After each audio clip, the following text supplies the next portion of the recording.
You open your laptop to start working, telling yourself that this time you're finally going to focus. Maybe it's schoolwork, maybe it's a personal project, maybe it's something important you've been avoiding for weeks. But within minutes, your attention begins drifting almost automatically. You check your phone without thinking. You open another tab. You scroll for a moment that quietly turns into an hour. And by the end of the day, you're left with this strange frustration where your mind feels exhausted, even though you barely accomplished anything at all. What makes this experience so confusing is that many people remember a version of themselves that could focus better before. Maybe as a child, you could spend hours playing games, exploring interests, watching movies, or becoming completely absorbed in random activities without constantly needing stimulation every few seconds. But now, even simple tasks feel mentally painful to sustain. And because of that, many people have started assuming something is fundamentally wrong with them. They call themselves lazy, undisciplined, addicted, broken. But the truth is usually more complicated than that.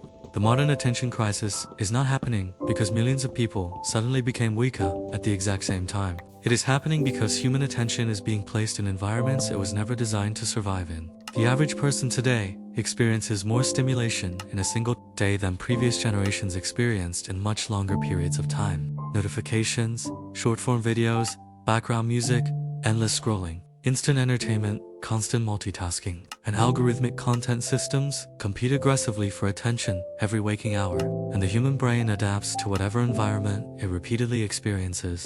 This is one of the most important things people misunderstand about focus.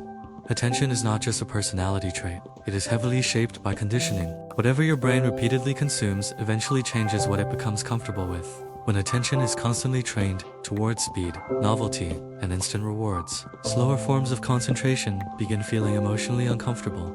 That discomfort is important to understand because many people interpret it incorrectly. They assume difficulty focusing means the task itself is impossible, or that they personally lack discipline, when often what they are experiencing is withdrawal from overstimulation. Their brain has become accustomed to rapid emotional rewards, so activities that provide delayed satisfaction suddenly feel unusually heavy to begin. This is why short-form content affects people so deeply, psychologically. The issue is not only the amount of entertainment itself, but the speed at which the brain receives stimulation. Every swipe introduces novelty. Every few seconds, the brain receives another emotional reaction, another burst of information, another small reward. Over time, this trains attention to expect constant change. And once the brain adapts to that rhythm, stillness starts feeling unbearable. Reading becomes harder. Studying becomes harder. Long conversations become harder. Even watching a full movie without checking your phone begins feeling strangely difficult for many people. The brain slowly loses tolerance for slowness because it has been conditioned to expect stimulation continuously. But technology alone is not the entire explanation. Emotional overload also plays a major role in why people struggle to focus now. Many young people today are mentally carrying enormous amounts of unresolved stress, anxiety about the future, social comparison, pressure to succeed early, fear of falling behind, loneliness, identity confusion, constant exposure to bad news and information overload. The brain cannot focus deeply while simultaneously trying to manage chronic emotional tension in the background. This is why some people sit down to work and immediately feel the urge to escape into distraction. Often the distraction is not just entertainment, it is emotional avoidance. Silence creates enough mental space for uncomfortable thoughts to surface, so the brain unconsciously seeks stimulation to drown them out. Endless scrolling becomes less about enjoyment and more about psychological escape. And because modern distractions are designed to be frictionless, escaping discomfort has never been easier. What most people do wrong is they respond to this problem with self-hatred and unrealistic expectations. They try to force themselves into perfect concentration overnight. They create extreme productivity routines, delete every app impulsively, make impossible schedules, and expect themselves to suddenly function like a machine after years of overstimulation. For a few days, motivation carries them. Then eventually their focus collapses again, and they interpret that collapse as proof that they are incapable of discipline. But focus is not rebuilt through self-punishment. In many ways, modern attention problems resemble physical conditioning. If someone has not exercised in years, forcing them into intense training immediately usually leads to burnout or injury. Attention works similarly. A brain conditioned by constant stimulation often needs gradual retraining, not emotional violence. Another mistake people make is treating focus as purely a productivity issue instead of an environmental issue.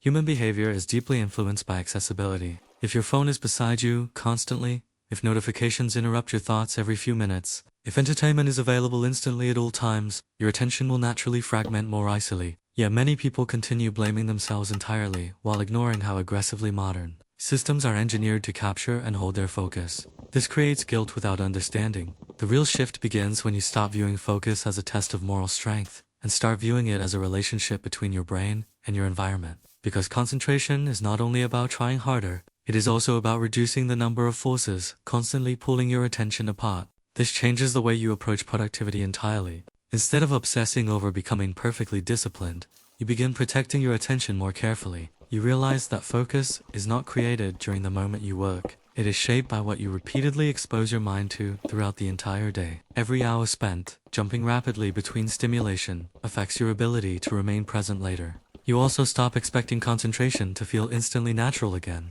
Many people quit rebuilding focus because the early stages feel uncomfortable. Silence feels slow. Reading feels mentally restless. Working without distraction feels emotionally irritating. But that discomfort is often part of the brain adjusting away from constant overstimulation. And over time, something interesting begins happening. Activities that once felt impossible to sustain slowly become easier again. Not because your life suddenly became stress-free, but because your mind starts regaining tolerance for depth instead of constant novelty. There is also an important identity shift hidden underneath all of this. A lot of people secretly believe their inability to focus says something permanent about who they are. They think struggling with attention means they are lazy or unintelligent. But attention is not fixed. The brain remains adaptable throughout life. Habits shape concentration constantly. Understanding this removes some of the shame people carry around productivity. Because the goal is not becoming someone who never gets distracted again. Human attention will always fluctuate. The real goal is learning how to create conditions where focus becomes more possible, instead of constantly fighting against yourself emotionally. A practical way to begin is surprisingly small. Start rebuilding your tolerance for uninterrupted attention gradually. Spend short periods doing one thing without switching tasks constantly.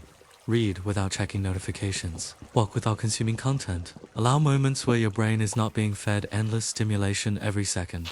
At first, boredom will feel unusually intense. Many people mistake this boredom for failure, but often it is simply the nervous system recalibrating. The brain has become so accustomed to constant novelty that ordinary reality temporarily feels too quiet. Pay attention to your environment too. Small changes matter more than people realize. Distance between yourself and distractions changes behavior significantly. Focus becomes easier when interruptions become slightly less accessible. Human beings are deeply shaped by friction, even tiny amounts of it. And perhaps most importantly, stop speaking to yourself as if your attention struggles are evidence of personal failure. Modern environments are designed to fragment concentration continuously. Recognizing that reality does not remove personal responsibility, but it does create understanding. Because many people today are not failing to focus because they are weak. They are trying to build concentration inside systems specifically designed to prevent it. And maybe one of the most important skills in modern life is not learning how to consume more information, but learning how to protect your mind from drowning in it constantly.